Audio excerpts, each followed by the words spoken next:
Well, hello and welcome to the Photo Brigade Podcast. I'm Robert Kaplan. Thanks everyone for coming and tuning in on Facebook. Today I've got David Goldman. How you doing, David? I'm good, Robert. How are you? I'm good, thank you. I'm going to move the mic closer to you. Sure. So before we get started, as usual, I just want to say thank you to Adorama letting us use their event space for our podcast recordings, as well as thank you to Canon Professional Services for all of your support and Tenba Bags.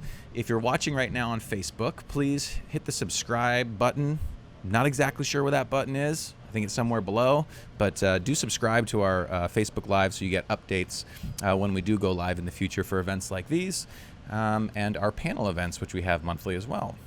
So back to David. Thanks for making it in. I know that we changed the time and everything a few times, but I'm really excited to sit down and chat with you. Cool. Well, yeah, thanks for having me. It's my pleasure. No problem. So we actually, this is one of these instances where we've actually never met until right now. So that is true. A lot of the people I have on my podcast I know very well, they're friends, poker buddies, so on and so forth. So I can really dive deep. So I'm going to actually just start going in and asking you questions and find out about you for the first time right here, right now. But first of all, you're based here in New York City, right?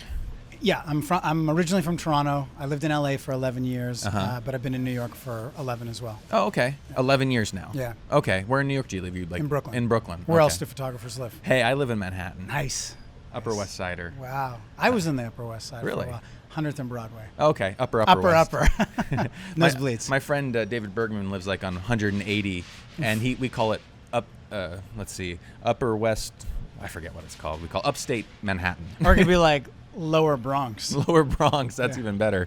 So anyhow, you're a fantastic photographer. You've kind of had a career, not career change, but you've sort of changed how you've been, what you've been, the sort of content of the photography that you've been working on. In the past, it was a lot of celebrity work when you were in LA, right? Can you give me a little background on you and how you got into just the photography business in general? Sure. So I went to school in Toronto and just did a couple of year little diploma thing. I didn't feel it was necessary to get a BA to be a photographer. And back in '94, I decided to do a road trip and drive across the country. And I ended up in LA where I had some family. And I just very quickly started to assist. And assisting like portrait photographers, or just really anything. I didn't care because I was 24 and anything would do. But quickly I became associated with Smashbox Studios, and at the time they were relatively young company, and they had a great list. So if you were an assistant on their list, they would hook you up with different photographers. So in relatively short period of time, I started working with some really big photographers and on productions that I would have never seen in Toronto, like Esquire covers and Vanity Fair and big celebrity stuff. And that was kind of my introduction to that world. And I'm thinking maybe I'll go through some of your archive work. Sure. Maybe that'll show sort of your background a bit. Sure. So we'll start on that. But go ahead. Keep on going. Yep. Yeah, so I assisted and I worked with some music people and celebrity photographers. And then over a period of time, I started to develop my own portfolio and was, quote unquote, testing. And eventually I started to take my work to art directors that I had met. And that picture you're just showing, that blink, I guess, is sort of my most famous picture. And the art director for MCA at the time just called me, having seen the work that I had been showing him over a period of, I don't know, maybe 8 months, a year. And he asked me if I wanted to photograph this band. And I'd never heard of the band. It didn't matter to me. I was like, but absolutely, sure, I want to shoot an album cover. And so I came up with that idea. Originally it was going to be called Turn Your Head and Cough. And I thought, well, that nice. Sort of move makes sense. Oh, geez. Yeah. And at the last minute, they ended up calling it Enema of the State. And it became a pretty big record. And then I was sort of off to the races at that point and shot other big bands like Muse and REM and Joss Stone and I don't know. And so are you really like a big music lover? Do you love music? I love music. I've always been a huge fan since, whatever. Like buying records when I was a kid was is like freedom, you know, like being able to ride a bicycle, and then riding my bicycle to the record store was like, well, where else would you go, really? Yeah. You know, and the big dream when I was a little kid was to be able to have access to get tickets for concerts. I just thought if I could grow up and have a job where I could get tickets to, like, good tickets to concerts, that would be like, I can remember when I was in high school also, the Polaris Amphitheater in Columbus, Ohio was where I went and saw the concerts when I was younger.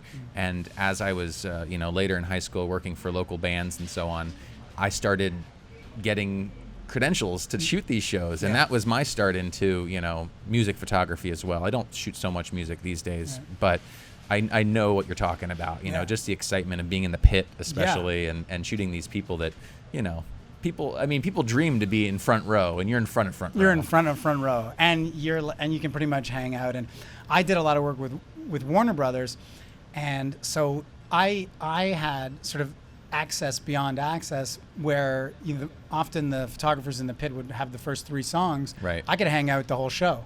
So that's cool. After all those guys took off, I really had the freedom to do what I want. It's almost as though I kind of had that same experience. I was on tour with Justin Bieber for a year, documenting him for a book and stuff. And so I had that same sort of access, and it was such a pain when all the press were there. Right. Because you're like elbow to elbow with them. So I always just sort of waited, let them leave, and then you go get your stuff in the front afterwards, right? Yes, I mean, that was the way it's done. Totally. I mean, I didn't, like, I would always want to shoot if there was something to shoot, if I was shooting live, but which I didn't shoot live for too often, but I'll tell you a funny story. I was hired to shoot Lorena McKenna, and it was one of my first live jobs. And my camera at the time, I had a Canon camera that it had that eye focus thing on it. I won it in a contest. Diopter?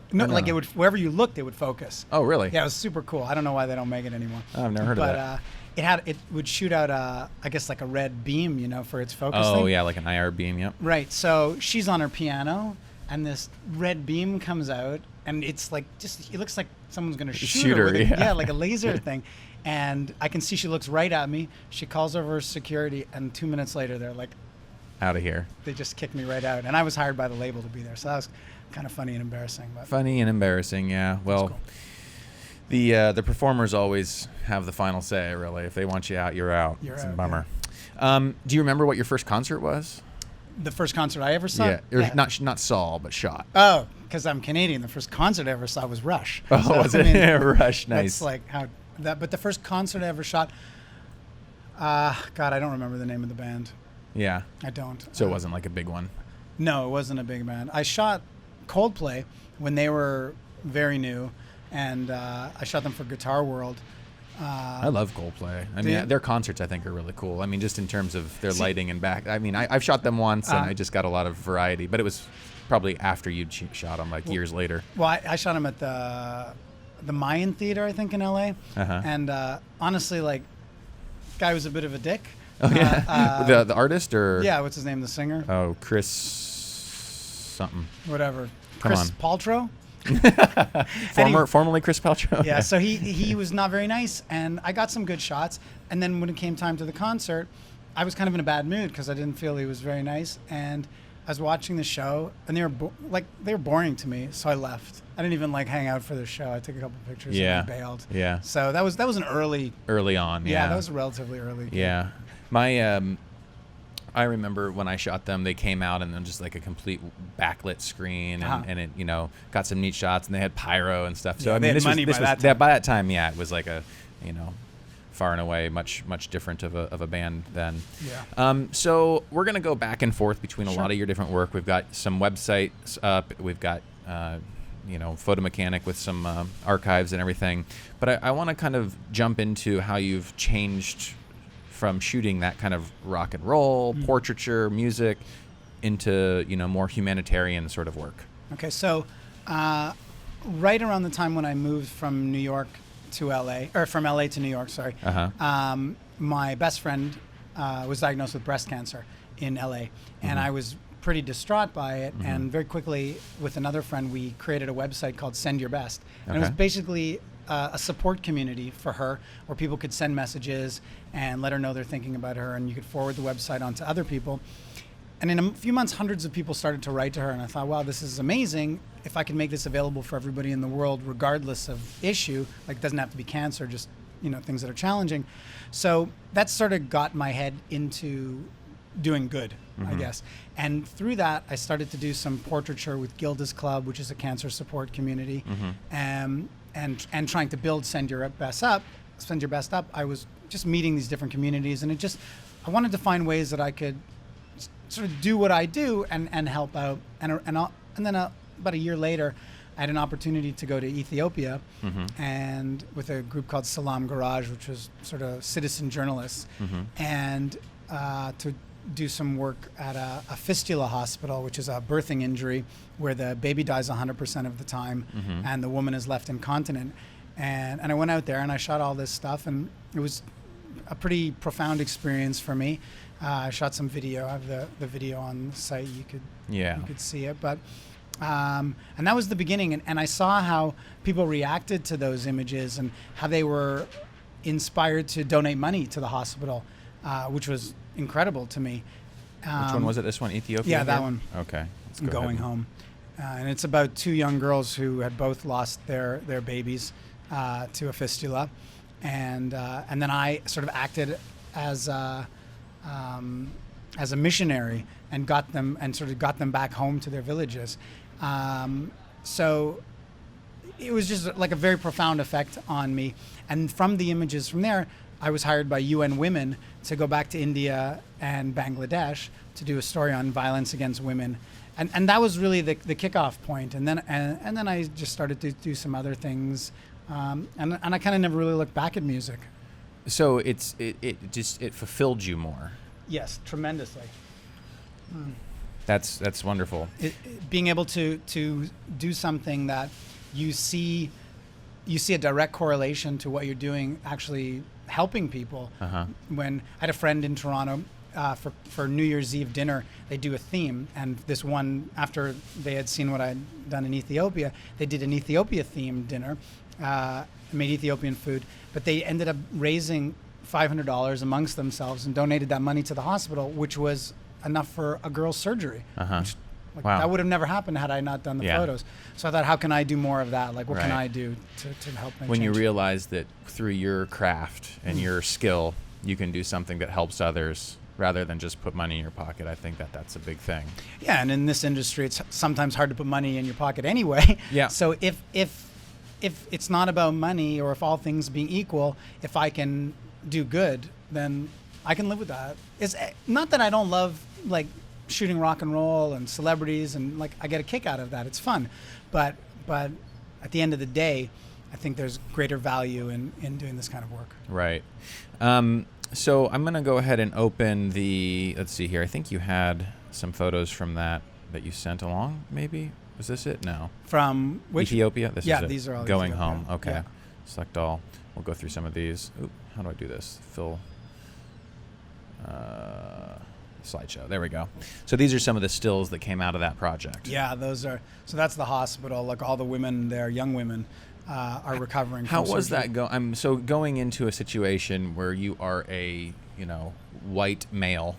What? If you didn't notice, when you go into a situation like that, is it a little bit awkward at first? Sort of like coming into this. I mean, I couldn't imagine going into a female hospital in Africa and not turning heads, I guess. Yeah. Well, it's interesting. I think about that because, like, obviously, I visually I don't fit in, and I'm a man, and I do a lot of work with women's issues, but I don't know. I have a sensitivity to it, and I think the women pick it up, and I think it's also good that they see a man in a helping position, because a lot of times they're abused by men or prostituted. Right. I do work in India and Cambodia with sex trafficking, and the women that I'm working with there are, when they have a good experience with a man, I think I'm helping quite a bit. versus Sure. their only experience with men is a negative. Showing a one. positive experience. So I'm very sensitive, and I don't come in guns a-blazing, you know. It's, Right. just, it's about trying to make a human connection and building up a certain amount of trust in a Yeah. relatively short period of time, like as any documentary photographer would tell you. Uh-huh. But it's been good, and I feel that I kind of have a knack for it. That's great. And so this has led into, I believe it's this project here, the Tribes project. Is that? Yeah, so they're called Denotified Tribes. So this is a fascinating. When I'm away, I tend to, I'm driving down the street and I see something that looks interesting to me, even though I may be on, project A, but something appears and wow, that could be an interesting project B. Right. To start to investigate. So with one of the organizations I was working at called APNIAP, and they help to educate women and get them out of vulnerable positions of being trafficked or getting them out of brothels. So they were working with, in India, what's called the Denotified Tribes. So when Britain was running India, they isolated these tribes that they called criminals, like the Roma or that kind of thing, and basically said that they were criminals and that they needed to register with the police, and if they didn't do these things, that the government could throw them in prison or even send them almost like a leper colony, like send them to another island.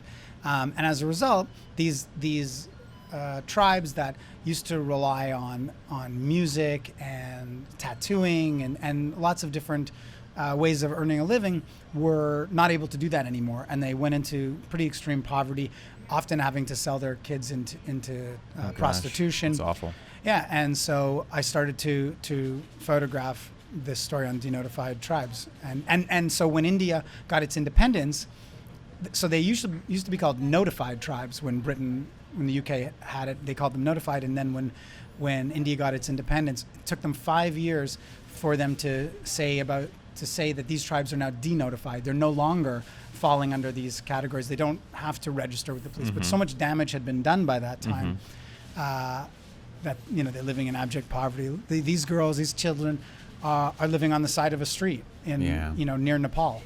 Yeah. Super vulnerable to being trafficked, and the girl on the right, in a year or two, maybe by now, she is a prime target, right, to be trafficked. Yeah. So. I think I visited Nepal recently and India, northern India, and just the contrast of what we might feel is like poverty here in America compared to what poverty is there is just incredibly different. I mean, like you said, kids on the dirty sidewalk eating, sharing something to eat, and it's just, I don't know. I had an experience where some kids came up asking for food and stuff, and just so affected me, considering I had just come from a hotel and had, this big meal or something like that, and these kids on the street having not eaten, and just giving him a little something was a big deal for him. And it kind of has led to what I'm calling the birth lottery, which is, for me, going to be a much bigger sort of long-term story, but it investigates the idea of the arbitrary chances of our birth, to whom and to where. So when I was, photographing, there's a shot of a little girl pumping up a balloon, and she looks very much like my cousin in LA. And this cousin in LA, she's, a little girl, and her parents are both doctors. Her grandfather is a writer. So there's plenty of money and love and support through no fault of her own. She was just born there, But this little girl, through no fault of her own, is, got it all stacked against her. So I'm. So the birth project we have over on, let's see here, where was it? So people can go to thebirthlottery.com. Correct. And sort of see where this is going, and you'll be continuously updating this site, I imagine. Yeah. So on here you can read about the project and also see his other projects. Right. From there. So exactly. That's great. We should also mention that your website, davidgoldmanphoto.com, is where you can see everything that most everything. Yeah, you can, done. From that website, you can jump off to any point. Right. Okay, wonderful. And let's, so All right. So we actually have a question from Facebook, and they're wondering, where have you taken your most famous photographs? That's probably the Blink 182 Yeah, one. I mean, the Blink album is the most recognizable. When people see that, it's weird for me because, you know, I did it. I came up with the idea, and people look at it and they see it and they're like, oh, wow, I had that in high school or whatever. And it doesn't occur to them that even though they know I'm a photographer and I'm showing them my work, and they're like, wow, you shot that? Uh-huh. So that's kind of a funny little moment. And I'm like, well, yeah, somebody had to shoot it. Somebody had to shoot it. Yeah. And you never really know. What's interesting about the music industry is the ways that you get connected with different bands. Yeah. I mean, you know, it's always kind of who you know, and you have to kind of get into the right spot. You knew the guy at, where was it? At MCA. At MCA, Yeah. and that was sort of your connection into the music industry at that point? Well, that was my connection to that label. That particular label. Yeah, and I met him through my assisting days when I was assisting a rock photographer. Right. And that art director was on set, and I just, you know, became friendly with him over a period of time. But you have to be very sensitive as an assistant. You don't want to be, you know, trying to move in on the photographer who you're working with to try to get his jobs. So it was a very like sensitive way and respectful way. But over time, it behooves the art directors to know other photographers. And, Right. and the work I was doing was quite different than the photographer who I was working with at that time. So you know, Right. when he called me, he already knew that I was the guy to shoot that because of the type of work I was showing him as I was Right. going. You know, my work was very colorful and elaborate, and like I built sets and characters. It was pretty funky back then. Yeah. So this project we're looking at on the screen now, I should maybe go back a few pictures here. I kind of jumped forward a little bit. I love this photo, by the way. We use this as the invite photo for the Facebook thing. Tell me about it. So, you know, I was saying that I could be on one job and then I see something that leads Right. me to something else.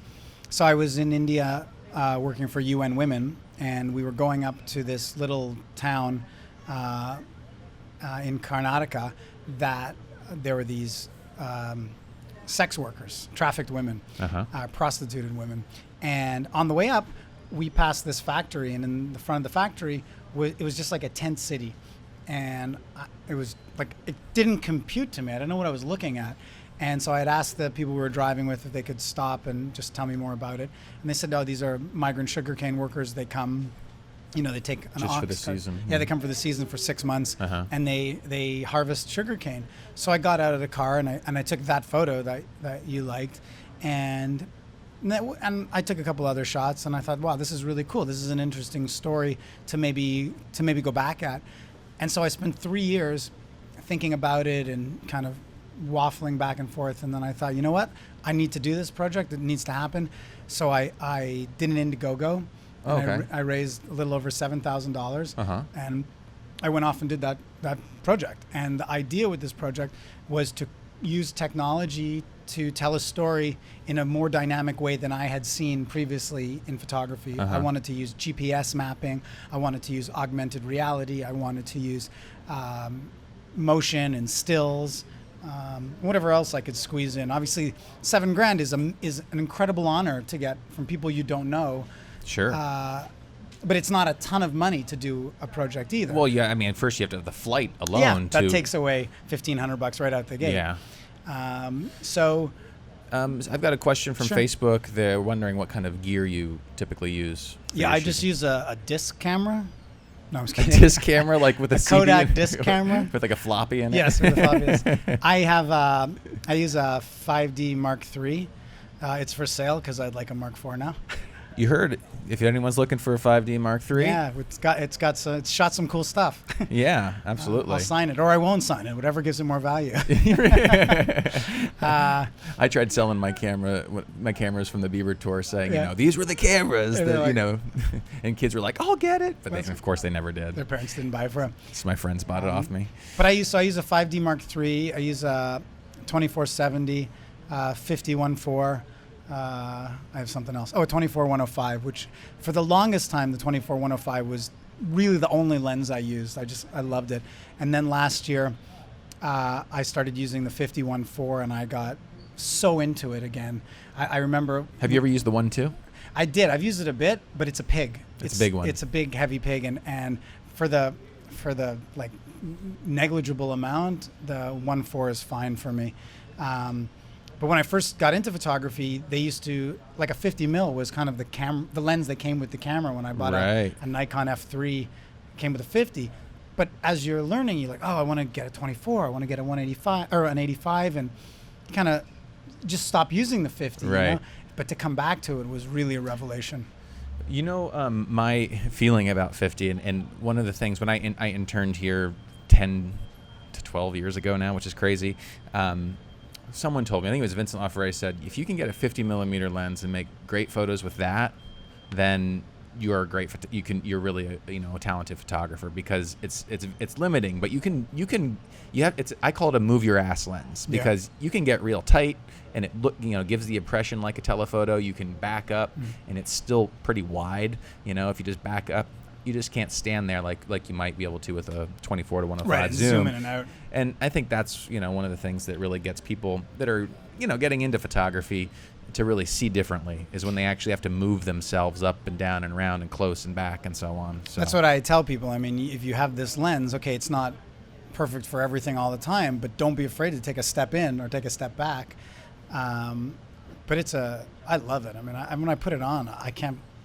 And I have a 24-105, so it's not like I haven't seen a 50 focal length. Sure. But it's just a different story all the time. Kind of makes me want to get a bunch of primes. But I hear you. And what's interesting is I don't know if you've heard of the Eddie Adams Workshop. I have, yep. They lend out gear and so on. And one of the teams which I was really impressed with, Melissa Little, she had her team, and normally you can just get whatever gear you want supplied by whomever, and most people just get a range of lenses, zooms, they try out new stuff. And her thing was, everybody needs to choose one lens and one camera. That's all you're shooting with for the weekend. Yeah. And a prime lens as well, right, so that you're at one focal length. And anyways, I think that was a super cool idea.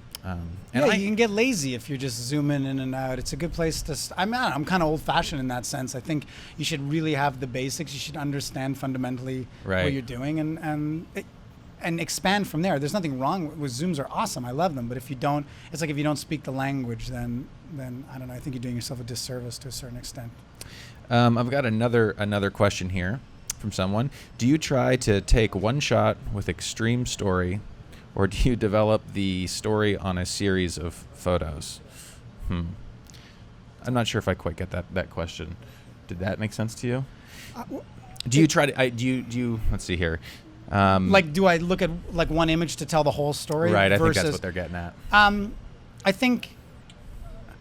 No, I don't. I want to tell a story anytime I have an opportunity to photograph something, I try to think, how can I make this a story? That's kind of how my brain thinks, because I want to get deeper into it. You're not a singles guy, you're a story guy. I'm a singles guy if I only have that chance. I shot Morley Safer, I shot all the 60 Minutes guys, and in Morley's office, his office looked like a bomb exploded. Is this it? No, that's Andy Rooney. Oh, sorry. I think I saw 60 Minutes something. Well, that's here. 60 Minutes. Yeah.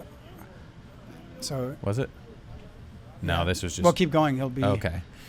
Here we go. So that shot. Mm-hmm. So Morley, he passed away a couple of months ago, but his office was. I mean, look at it. I don't need to say anything. It's just like a bomb went off, and he was hacking butts. He's smoking, and nobody else is smoking. His fingers are yellow, and he's like, he kind of talks like this, and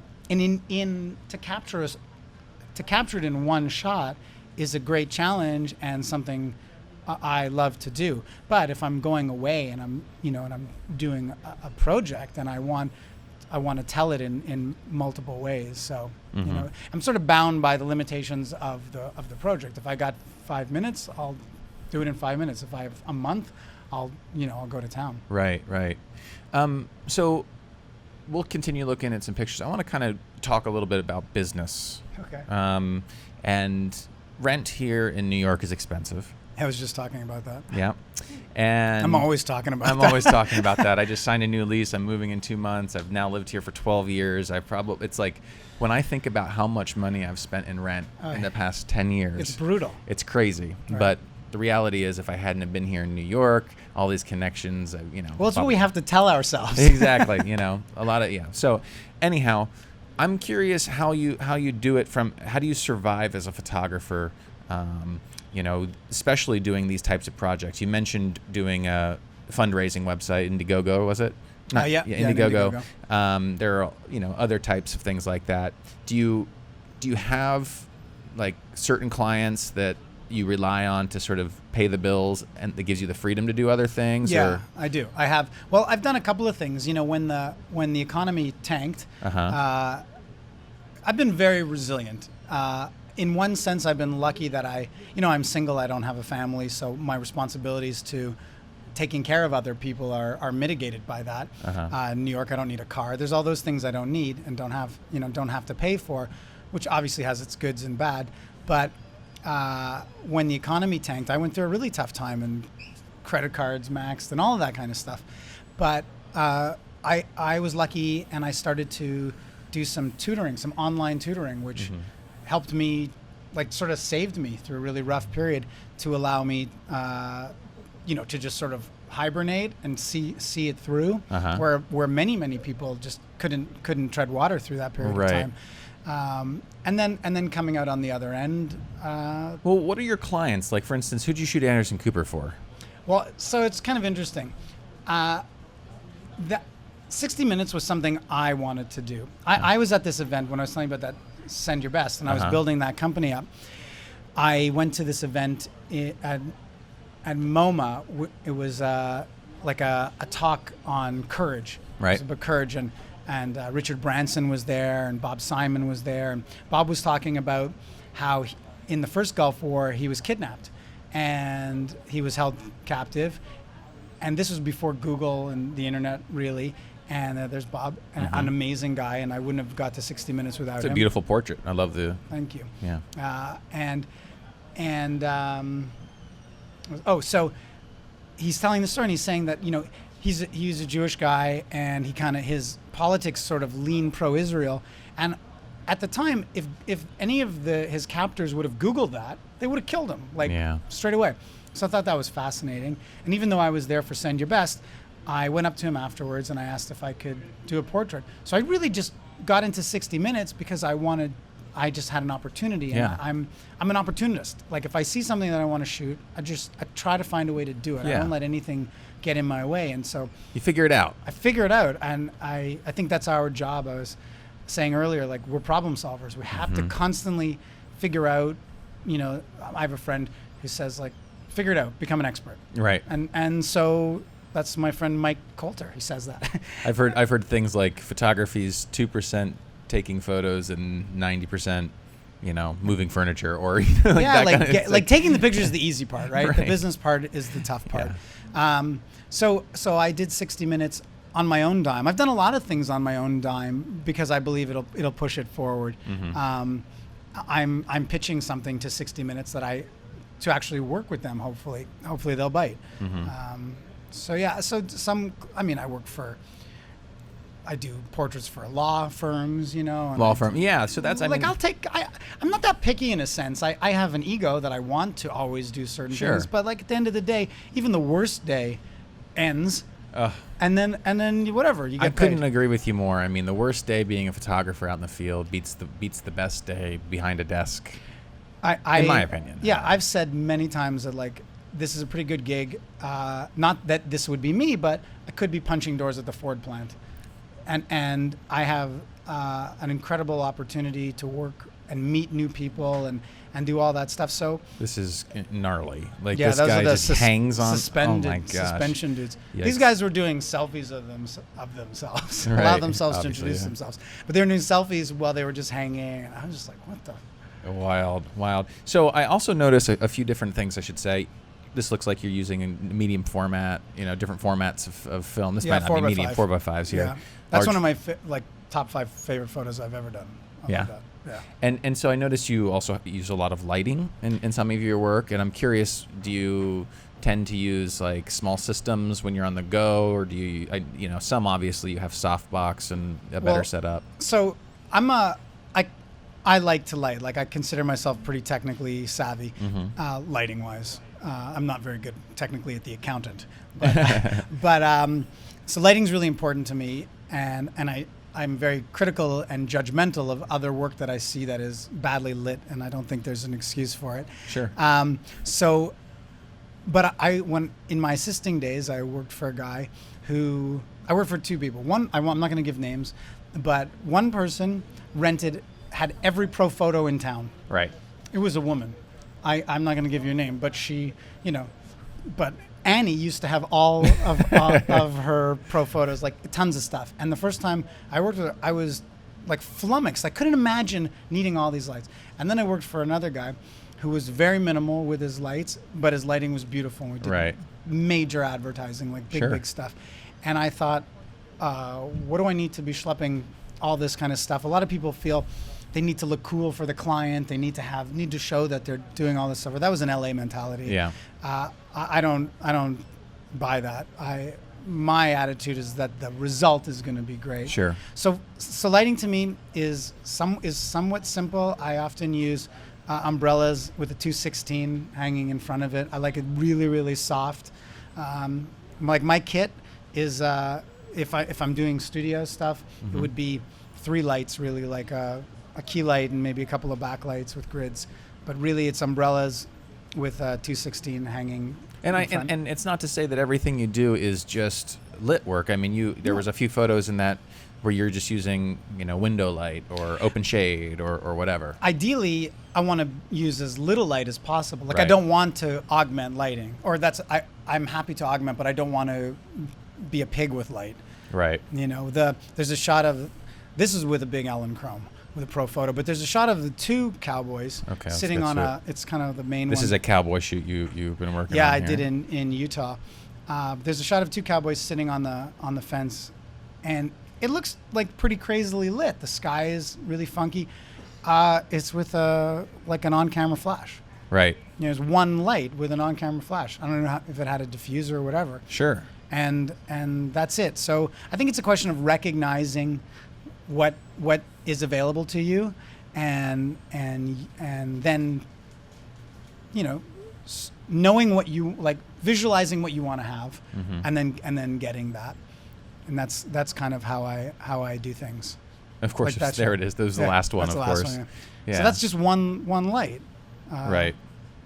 Yeah, and not underexposing that background and popping them. And not a lot of retouching. Like I'm not a big retoucher. Yeah.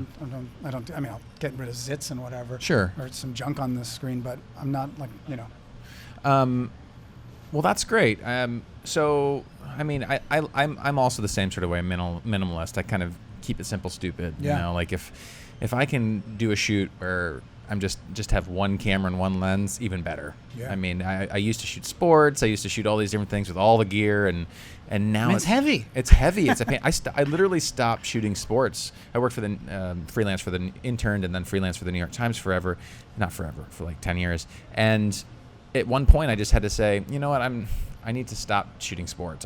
Stop calling me. I don't. It's just it's time consuming going all the way up to these games, staying there, being on deadline, lugging all this gear for that price. But now it's like I would love to be able to go to sporting events and just walk around with my Leica, and not have to worry about lugging gear, shooting at game action, and just sort of documenting in my own style.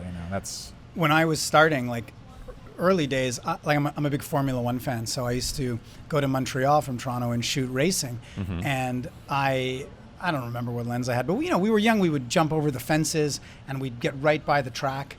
And I remember it was film days, so I'm probably shooting with an 85 on an F3, and I shot like 7 rolls of film, which seemed like a tremendous amount of film to me back then because I didn't have any money. I was like 15, 17, whatever. Anyway, I came home, and every picture was of the wall. Like I didn't know what panning was. I didn't know any of that. Yeah. So I just like wasted all of these great opportunities, these great drivers.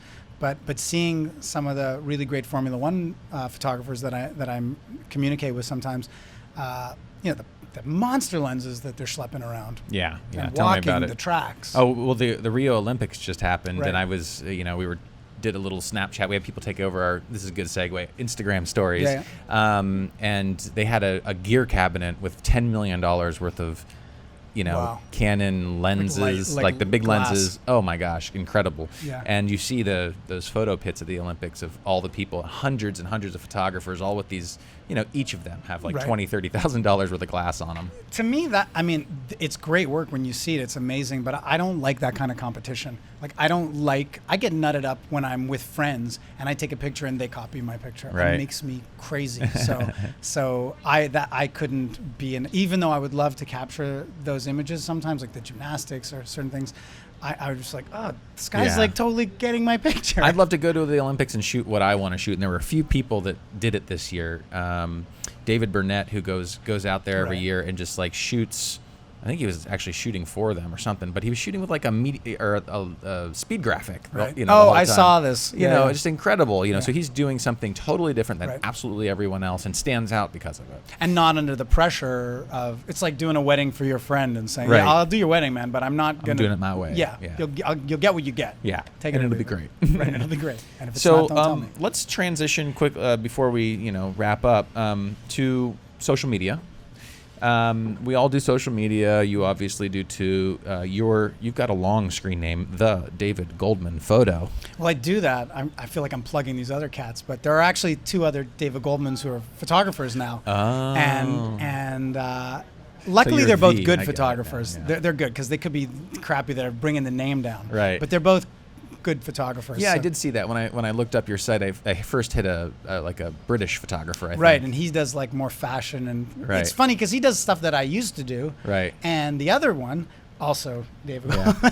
he does a lot of. He works for AP. Okay. And he does. Yeah. He's an amazing photographer. Yeah. And actually, I saw a special thing on the Olympics, and he was there shooting the Olympics. So I've actually talked to them. And I'm like, guys, we have to try to figure out a way to separate ourselves social media wise. So I was just like, I was going as my nickname is Dibsy, and I'm like, I need to lock this down a little bit more, and so I made it the David Goldman Photo. Nice. So you're big into Instagram, right? I mean, Yeah. you really you post a lot of photos here. It's also between work and play. It looks like because you're a biker. I'm a motorcycle rider. Yeah, I'm also a cyclist. But I have two Instagrams now. I have Dibsy27, which is my personal, just sort of like whatever I'm doing. And then I have the David Goldman Photo, which is definitely my professional stuff and also a little bit lifestyle. A little bit stuff of that's lifestyle. happening. Like those are some pictures in Canada, the cottage, Some and behind the scenes babies and so stuff. on. But when you dip down, then you start to see a little bit more of, these, whatever. Yeah. So how have you found social media in general? Like, has it been successful for you in terms of getting your name out there? Do you feel that it's led to work or anything along those lines? I would have to say honestly, for me, no. But I may be unaware of things that are happening. Right. I have a weird relationship with social media in so much I'm very aware of it and savvy enough. I know how it all works. And on one hand, I'd love to have 100,000 followers, but as soon as somebody follows me, I'm like, who's that? What the hell do they want? So what do they want from me? Why are you following me? So like a weird relationship with it. Right. But I'm a very patient individual. I see people with 25,000 followers and 8 pictures. So I feel they bought the followers, and I question a lot of the numbers that I see on social media. And then Facebook. Do you use Facebook at all? I do. I use it a bit, but not a lot really. Not like a lot, I have yeah. a David Goldman Facebook Right. photo Facebook page, and I talk on it. But honestly, like I can see the engagement, and it's pretty limited. Right. So, and I don't know if It's hard to get engagement going. Yeah, it's very and that's the one difficult. thing that I've been working. That's what Photo Brigade started on, was just a Facebook page to promote the photo industry. Right. And over the years, it's changed and changed and changed. Right. It used to be that everybody that was following would get what we were posting. Right. Now it's like 2% or something. right, like because really they small. changed their algorithms and how Yeah. that They information want you to is pay being for it. disseminated. Yeah. They want you to pay and for well, it now Instagram is too, right? I mean, exactly. Now you don't. Your newsfeed on Instagram is Right. not in it's not chronological accurate. order. It's not Yeah. like the timeline. Yeah. And so I don't. I know people who, like lemmings, run to each social media like, oh, we got to get on Snapchat. Oh, we got to get on this. Yeah. I'm like, you know what? These are the ones I'm going to work on, and that's the energy I'm going to put to. I like Right. Instagram because it's super easy for me, and and I can hashtag, like the birth lottery is something that I can continue to hashtag and things like that. And I'm a photographer, so I like photos. At the end of the day, I like pictures, so I can look at other people's photos. To me, Instagram is the best for what I do. It's the most easily engaged, because I can also, you can get messages back and forth. Facebook is, I don't know, like I've never been. I certainly look at it. I'm not going to say I don't look at it. I won't say I don't spend 15 hours a day on it, because I love it. It's my favorite. No, well, I do. but I don't. With engagement wise, I think Instagram, Twitter, I don't use. I only use Twitter in so much as my Instagram automatically feeds to it. But I've probably done really like maybe 15 tweets in my whole life. I just think it's, for me, I think it's dumb. If you're following 100 people and those 100 people are following 100 people each, the chance that they're going to see your tweet is pretty minimal. And that's really the problem that's happening with Instagram too. Right. So it's just that there's too much stimulus happening on all of these, and that's one of the reasons why they've had to change their algorithm, because it's like if you follow 100 people and these 100 people all update their page 25 times a day, then you're seeing 25,000 or 2,500 different posts a day. Yeah, and you're certainly not going to comment on them. You maybe give it a like because it's your friend or whatever.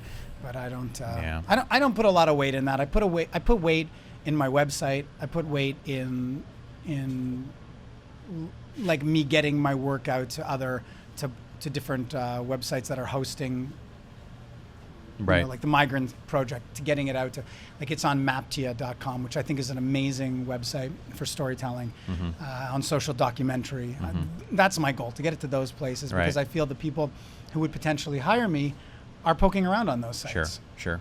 That's what I try to do. Well, cool. And before we leave, what's next? Is there any future projects that you're working on that you want to throw out there into the universe? Well, I don't know. I have this, my motto. It's not, I didn't invent it, but it's the motto I live by. It's like, I have low expectations and I'm rarely disappointed. So I keep it, so there are things that I want desperately that I got in the crosshairs. But whether they come through, I have no idea. And I don't want to be like, yeah, this is awesome, and then it doesn't come through. But I'd like to go back to India and do an extended story on the Denotified Tribes. Next year is the 65th anniversary of them becoming denotified. So that's important to me. There's a possibility to do something in Africa for 3 months. I'll find out in the next couple of weeks. But again, I don't know if it'll happen. And folks can, check out your website. There's the birthlottery.com, and they can keep up on, what's going on with that. What else do we have? I have a blog, but I generally update the blog when I'm traveling. Yep, here's a blog for you. Yeah, so when I'm in it, I like to talk. So just go to davidgoldmanphoto.com to see all of the. Yeah, in the header of davidgoldmanphoto.com is everything. Right. Yeah, you're in the birth lottery there. So, but yeah. Wonderful. And follow along on Facebook. Yeah, follow on Instagram. On Instagram. Let's get those numbers up, people. Yeah, let's get those numbers up. He needs 100,000. Let's go ahead and get those numbers up. Let's get those numbers up. So thanks again for everybody for coming, stopping by. Thanks to everybody who's watching live on Facebook. Again, thanks to Adorama for letting us use their wonderful event space for this podcast and all of our events. Please do hit the subscribe button on all of our different social media, Facebook, Twitter, Instagram, Snapchat. WhatsApp. Gosh. Oh, YouTube, Facebook Live. MySpace. Hit subscribe. No MySpace. Friendster? No? I heard MySpace was actually coming back, but it never did. It's a music thing, isn't it? Justin Timberlake got involved and whatever. So that's neither here nor there. So anyhow, thanks again, everyone, for coming. David, thank you so much for thanks everything. very much for having me. And we'll see you all again next time. Take care.